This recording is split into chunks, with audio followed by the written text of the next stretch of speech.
ಜೈ ರಾಮಕೃಷ್ಣ. ನಮಸ್ತೆ. ಯುಗಾವತಾರ ಶ್ರೀರಾಮಕೃಷ್ಣ ಗ್ರಂಥಾಧ್ಯಯನಕ್ಕೆ ತಮ್ಮೆಲ್ಲರಿಗೂ ಸ್ವಾಗತ. ರಾಸಮಣಿ ಯೋಚಿಸುತ್ತಿದ್ದಳು. ಹೌದು, ನಾನು ಮಾಡಿದ್ದು ಅಪಚಾರವೇ ಸರಿ.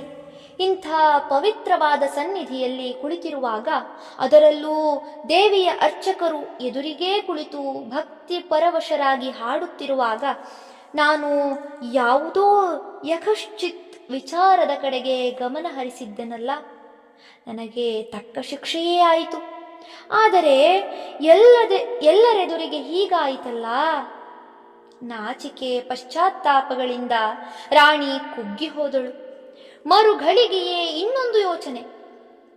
ಶಿಕ್ಷೆಯಾದದ್ದೇನೋ ಸರಿಯೇ, ಆದರೆ ಭಟ್ಟಾಚಾರ್ಯರಿಗೆ ನನ್ನ ಮನದ ಗುಟ್ಟು ಹೇಗೆ ತಿಳಿಯಿತು?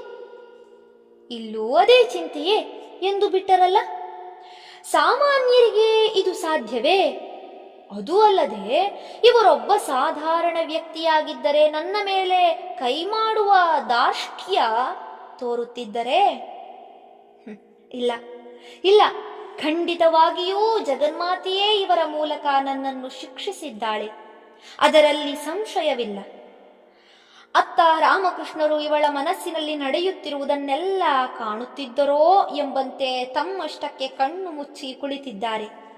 ಮುಖದಲ್ಲೊಂದು ಕಿರುನಗೆ. ಅಷ್ಟು ಹೊತ್ತಿಗೆ ರಾಣಿ ಸುತ್ತಲಿನ ಗಲಭೆಯನ್ನು ಕೇಳಿ ಎಚ್ಚರಗೊಂಡಳು. ಎಲ್ಲರೂ ಸೇರಿ ಚಿಕ್ಕ ಪೂಜಾರಿಯನ್ನು ಹಿಡಿಯಲು ಸನ್ನದ್ಧರಾಗಿದ್ದಾರೆ. ಆದರೆ ರಾಣಿಯವರೇ ಶಾಂತವಾಗಿ ಕುಳಿತಿರುವುದನ್ನು ಕಂಡು ಏನು ಮಾಡಲೂ ತೋಚದೆ ನಿಂತಿದ್ದಾರೆ. ರಾಸಮಣಿಗೆ ಪರಿಸ್ಥಿತಿ ಅರ್ಥವಾಯಿತು. ತಾನಿನ್ನು ಸುಮ್ಮನಿದ್ದರೆ ಈ ಜನ ರಾಮಕೃಷ್ಣರಿಗೆ ಏನು ಮಾಡಿದರೂ ಆಶ್ಚರ್ಯವಿಲ್ಲ. ಕೂಡಲೇ ಗಂಭೀರ ಧ್ವನಿಯಲ್ಲಿ ನುಡಿದಳು, ಇಲ್ಲಿ ನೋಡಿ, ಭಟ್ಟಾಚಾರ್ಯರದು ಏನೂ ತಪ್ಪಿಲ್ಲ. ಯಾರೂ ಅವರ ತಂಟೆಗೆ ಹೋಗಬಾರದು, ತಿಳಿಯಿತೆ? ನಿಮ್ಮ ಕೆಲಸಕ್ಕೆ ನೀವಿನ್ನು ಹೊರಟು ಬಿಡಿ. ಕೂಡಲೇ ಅಧಿಕಾರಿಗಳು, ಕೆಲಸಗಾರರು ಎಲ್ಲ ಹಿಮ್ಮೆಟ್ಟಿದರು. ರಾಸಮಣಿ ಜಗನ್ಮಾತೆಗೆ ನಮಸ್ಕರಿಸಿ ಅಲ್ಲಿಂದ ಹೊರಟಳು. ಬಳಿಕ ಅವಳಿಂದ ಮಥುರನಾಥನಿಗೆ ಇಡೀ ವೃತ್ತಾಂತ ತಿಳಿಯಿತು. ರಾಣಿಯವರ ತೀರ್ಮಾನ ಸರಿಯೆಂದೇ ಅವನಿಗೂ ತೋರಿತು. ನೀವು ಹಾಗೆ ಮಾಡಿದ್ದು ಬಹಳ ಒಳ್ಳೆಯದಾಯಿತು ಎಂದು ಅವಳನ್ನು ಬೆಂಬಲಿಸಿದ. ಆದರೆ ಬಾಬುಗಳು ಅರ್ಚಕರ ಮೇಲೆ ಯಾವ ಕ್ರಮವನ್ನೂ ಕೈಗೊಳ್ಳದ್ದನ್ನು ಕಂಡು ಕೆಲವರಿಗೆ ಮೈ ಉರಿಯಿತು. ಮನಸ್ಸಿಗೆ ಬಂದಂತೆ ಮಾಡಿಯೂ ತಪ್ಪಿಸಿಕೊಳ್ಳುತ್ತಾನಲ್ಲ ಈ ಪೂಜಾರಿ ಎಂದು ಅವಡುಗಚ್ಚಿದರು. ಕಡೆಗೆ ಹೇಗಾದರೂ ಹಾಳಾಗಿ ಹೋಗಲಿ, ಈ ದೊಡ್ಡವರ ಮಧ್ಯೆ ತಲೆ ಹಾಕಿದರೆ ನಮ್ಮ ತಲೆಯೇ ಉರುಳೀತು ಎಂದುಕೊಂಡು ಸುಮ್ಮನಾದರು. ಕೆಲ ಕಾಲ ರಾಮಕೃಷ್ಣರ ಪೂಜೆ ಹೀಗೆ ನಡೆಯಿತು. ಆದರೆ ಬರುತ್ತಾ ಅವರು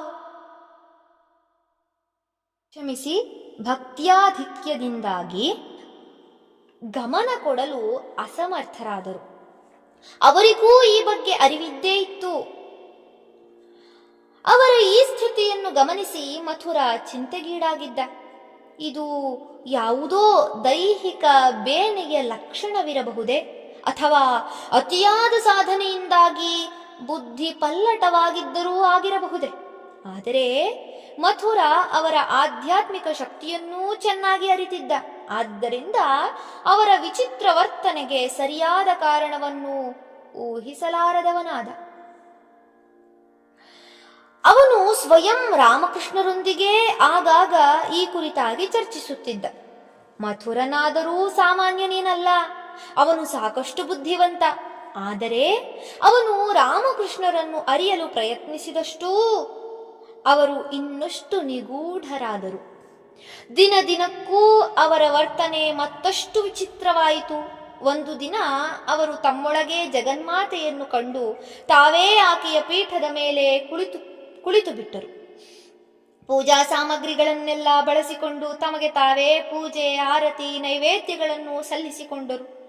ಹಿಂದಿನ ದಿನವಷ್ಟೇ ಜಗನ್ಮಾತೆಗೆ 3 ಗಂಟೆಗಳ ಕಾಲ ನಿರಂತರವಾಗಿ ಆರತಿ ಮಾಡಿ ಅಧಿಕಾರಿಗಳಿಗೆಲ್ಲ ಭಾರೀ ತಲೆನೋವು ತರಿಸಿದ್ದರು.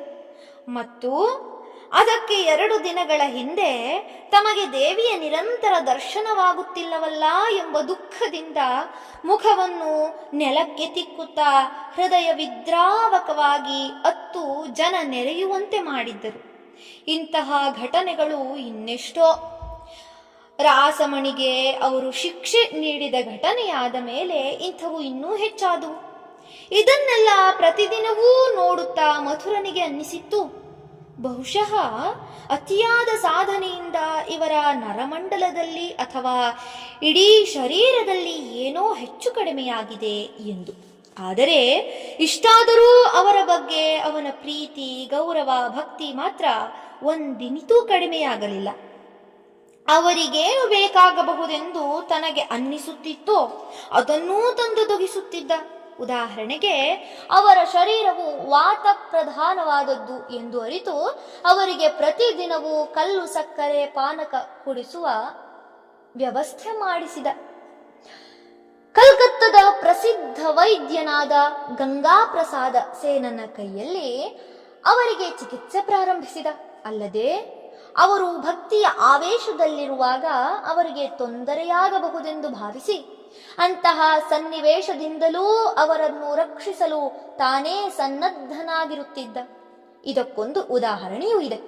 ಒಂದು ದಿನ ಶ್ರೀರಾಮಕೃಷ್ಣರು ಕಾಳಿ ದೇವಾಲಯದ ಪ್ರಾಕಾರದಲ್ಲಿರುವ ಒಂದು ಶಿವ ದೇವಾಲಯದಲ್ಲಿ, ಅಲ್ಲಿ ಸಾಲಾಗಿ ಒಟ್ಟು 12 ಶಿವ ದೇವಾಲಯಗಳಿವೆ, ಶಿವಭಾವರಂಜಿತರಾಗಿ ಶಿವಮಹಿಮ್ನ ಸ್ತೋತ್ರವನ್ನು ಹಾಡುತ್ತಿದ್ದರು. ಶಿವನ ಮಹಿಮೆಯನ್ನು ನಾನಾ ಪರಿಯಾಗಿ ಬಣ್ಣಿಸಿ ಕಡೆಗೆ ಈ ಶ್ಲೋಕಕ್ಕೆ ಬಂದರು. ಅಸಿತ ಗಿರಿ ಸಮಂ ಸ್ಯಾತ್ ಕಜ್ಜಲಂ ಸಿಂಧು ಪಾತ್ರೆ ಸುರತರುವರ ಶಾಖಾ ಲೇಖನಿ ಪತ್ರ ಮುರ್ವಿ ಲಿಖಿತಿ ಯದಿ ಗೃಹೀತ್ವಾ ಶಾರದಾ ಸರ್ವಕಾಲಂ ತದಪಿ ತವ ಗುಣಾನಾಮೀಶ ಪಾರಂ ನಯಾತಿ. ಓ ಶಿವನೇ, ಮಹತ್ತಾದ ನೀಲ ಪರ್ವತವೇ ಮಸಿಯಾಗಿ, ಸಾಗರವೇ ಮಸಿ ಕುಡಿಕೆಯಾಗಿ, ಕಲ್ಪವೃಕ್ಷದ ಕೊಂಬೆಯೇ ಲೇಖನಿಯಾಗಿ, ಈ ಭೂಮಿಯೇ ಓಲೆಗರಿಯಾಗಿ, ಈ ಎಲ್ಲ ಸಲಕರಣೆಗಳ ನೆರವಿನಿಂದ ಸಾಕ್ಷಾತ್ ಸರಸ್ವತಿ ದೇವಿಯೇ ಅನಂತ ಕಾಲದವರೆಗೆ ಬರೆದರೂ ನಿನ್ನ ಗುಣ ಮಹಿಮೆಯನ್ನು ಪೂರ್ಣವಾಗಿ ಬಣ್ಣಿಸಲು ಅಸಾಧ್ಯ. ಅತ್ಯಂತ ಅರ್ಥವತ್ತಾದ ಈ ಶ್ಲೋಕವನ್ನು ಪಠಿಸುವುದರಲ್ಲಿ ರಾಮಕೃಷ್ಣರು ಸಂಪೂರ್ಣ ಭಾವಾವಿಷ್ಟರಾಗಿ ಬಿಟ್ಟರು. ಭಗವಂತನ ಗುಣ ಮಹಿಮೆಯನ್ನು ಭಾವಿಸುತ್ತಾ ಅವರಿಗೆ ಬೇರೆಲ್ಲವೂ ಮರೆತು ಹೋಯಿತು. ಈಗ ಅವರಿಗೆ ತಾವು ಹೇಳುತ್ತಿದ್ದ ಶ್ಲೋಕ, ಅದರ ಅರ್ಥ, ತಾವು ನಿಂತಿರುವ ಸ್ಥಳ ಒಂದೂ ನೆನಪಿನಲ್ಲುಳಿಯಲಿಲ್ಲ. ಓ ಮಹಾಮಹಿಮಾ, ನಾನು ನಿನ್ನ ಮಹಿಮೆಯನ್ನೆಂತು ಬಣ್ಣಿಸಲಿ ಎಂದು ಮತ್ತೆ ಮತ್ತೆ ಗಟ್ಟಿಯಾಗಿ ಕೂಗತೊಡಗಿದರು. ಕಂಗಳಿಂದ ನೀರು ಧಾರಾಕಾರವಾಗಿ ಹರಿದು ಎದೆ ಬಟ್ಟೆಗಳು ತೊಯ್ದು ಕಡೆಗೆ ನೆಲವೂ ಒದ್ದೆಯಾಯಿತು. ಗದ್ಗದ ಕಂಠದಿಂದ ಆಡಿದ ಆ ಮಾತುಗಳು, ಅಳುವ ಶಬ್ದ, ಇದನ್ನೆಲ್ಲ ಕೇಳಿ ದೇವಾಲಯದ ಕೆಲಸಗಾರರೂ ಅಧಿಕಾರಿಗಳೂ ಎಲ್ಲ ಕಡೆಗಳಿಂದ ಓಡಿ ಬಂದರು. ಬಂದು ನೋಡಿದರೆ ರಾಮಕೃಷ್ಣರು ಭಕ್ತ್ಯಾವೇಶ ಭರಿತದಿಂದ ಶಿವನ ಮುಂದೆ ಕೈ ಮುಗಿದು ನಿಂತು ಗಟ್ಟಿಯಾಗಿ ಏನೋ ಉದ್ಗರಿಸುತ್ತಿದ್ದಾರೆ. ಇದೇನಿದು ವಿಚಿತ್ರ ಎಂದು ಕೆಲವರು ಆಶ್ಚರ್ಯಪಟ್ಟು ಮುಂದೇನಾಗುವುದೋ ನೋಡೋಣವೆಂದು ನಿಂತರು. ಅಯ್ಯೋ, ಏನಾಯಿತೋ ಎಂದುಕೊಂಡು ಓಡಿ ಬಂದೆ ಇಷ್ಟೇನೆ ಎಂದು ಒಬ್ಬನೆಂದರೆ, ಅಷ್ಟೇ, ಯಾವಾಗಲೂ ಈ ಪೂಜಾರಿಗೆ ಹುಚ್ಚು, ಇಂದು ಸ್ವಲ್ಪ ಹೆಚ್ಚು, ಮತ್ತೇನಿಲ್ಲ ಎಂದ ಮತ್ತೊಬ್ಬ. ಅದಕ್ಕೆ ಇನ್ನೊಬ್ಬನೆಂದ, ಅರೇ, ಸ್ವಲ್ಪ ಕಾದು ನೋಡಿ, ಇನ್ನೂ ತುಂಬಾ ತಮಾಷೆ ಇದೆ. ಅಗೋ, ಈಗವನು ಶಿವನ ಹೆಗಲ ಮೇಲೆಯೇ ಹತ್ತಿ ಬಿಡುವಂತೆ ಕಾಣುತ್ತಿದೆ. ಇದನ್ನು ಕೇಳಿ ಎಲ್ಲರೂ ಜೋರಾಗಿ ನಕ್ಕರು. ಹೀಗೆ ಸುತ್ತಲೂ ನೆರೆದಿದ್ದ ಜನ ಮನಸ್ಸಿಗೆ ಬಂದಂತೆ ಮಾತನಾಡುತ್ತಾ ಕೇಕೆ ಹಾಕಿಕೊಂಡು ನಗುತ್ತಿದ್ದರೆ ಶ್ರೀರಾಮಕೃಷ್ಣರಿಗೆ ಮಾತ್ರ ಅದೊಂದೂ ಕೇಳಿಸುತ್ತಲೇ ಇಲ್ಲ. ಶಿವನ ಮಹಿಮೆಯನ್ನು ಭಾವಿಸಿ ಬಣ್ಣಿಸುತ್ತಾ ಅವರ ಮನಸ್ಸು ಇಹಲೋಕದಿಂದ ಆಚೆಗೆ ಹೊರಟು ಹೋಗಿತ್ತು. ಇಂಥ ಕ್ಷುಲ್ಲಕವಾದ ಮಾತುಗಳು ಅಲ್ಲಿಯವರೆಗೆ ಹೇಗೆ ಹೋದವು? ಆ ಸಮಯದಲ್ಲಿ ಮಥುರನಾಥ ಕಾಳಿ ದೇವಾಲಯಕ್ಕೆ ಬಂದಿದ್ದ. ಭಟ್ಟಾಚಾರ್ಯರ ಸಂಬಂಧವಾಗಿ ಏನೋ ಗಲಾಟೆ ನಡೆಯುತ್ತಿದೆ ಎಂದು ಗೊತ್ತಾಯಿತು. ಮರುಕ್ಷಣವೇ ಆ ಸ್ಥಳಕ್ಕೆ ನುಗ್ಗಿದ.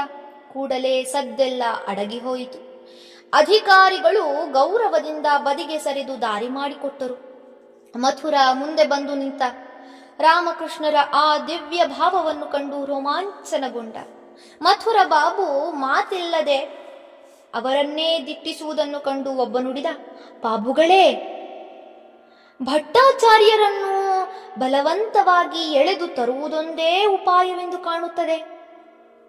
ಹಾಗೆಂದವನತ್ತ ನೋಡದೆಯೇ ಮಥುರ ಗಂಭೀರವಾಗಿ ಗುಡುಗಿದ, ಯಾವನಿಗೆ ಜೀವದ ಮೇಲೆ ಆಸೆ ಉಳಿದಿಲ್ಲವೋ ಅವನು ಮಾತ್ರ ಈಗ ಭಟ್ಟಾಚಾರ್ಯರನ್ನು ಮುಟ್ಟಲಿ. ಎಲ್ಲರ ಉಸಿರು ಅಡಗಿ ಹೋಯಿತು. ಜನ ಕಣ್ಸನ್ನೆಯಲ್ಲೇ ಮಾತನಾಡಿಕೊಂಡರು. ಬಳಿಕ ಸ್ವಲ್ಪ ಹೊತ್ತಿನಲ್ಲೇ ರಾಮಕೃಷ್ಣರು ಬಹಿರ್ಮುಖರಾದರು. ಅಧಿಕಾರಿಗಳೊಂದಿಗೆ ಮಥುರನಾಥ ಅಲ್ಲಿ ಮೌನವಾಗಿ ನಿಂತಿರುವುದನ್ನು ಕಂಡರು. ಅವರೆಲ್ಲ ನೋಡುತ್ತಿರುವುದು ತಮ್ಮನ್ನೇ ಎಂಬ ಅರಿವಾಯಿತು. ಬಾಲಕನಂತೆ ಬೆದರಿ, ನಾನು ಬಾಹ್ಯ ಪ್ರಜ್ಞೆ ಇಲ್ಲದೆ ನಿಂತಿದ್ದಾಗ ಏನಾದರೂ ತಪ್ಪು ಮಾಡಿದನೆ ಎಂದು ಕೇಳಿದರು. ಮಥುರ ಅವರಿಗೆ ನಮಸ್ಕರಿಸಿ ನುಡಿದ, ಇಲ್ಲ ಇಲ್ಲ, ನೀವೊಂದು ಸ್ತೋತ್ರ ಹೇಳುತ್ತಿದ್ದಿರಿ. ಯಾರಾದರೂ ತಿಳಿಯದೆ ನಿಮಗೆ ತೊಂದರೆ ಕೊಟ್ಟಾರು ಎಂದು ನಾನಿಲ್ಲೇ ನಿಂತಿದ್ದೆ ಅಷ್ಟೇ. ಹೀಗೆ ಅವನ ದೆಸೆಯಿಂದಾಗಿ ಅಂದು ಶ್ರೀರಾಮಕೃಷ್ಣರಿಗೆ ತೊಂದರೆಯಾಗುವುದು ತಪ್ಪಿತು.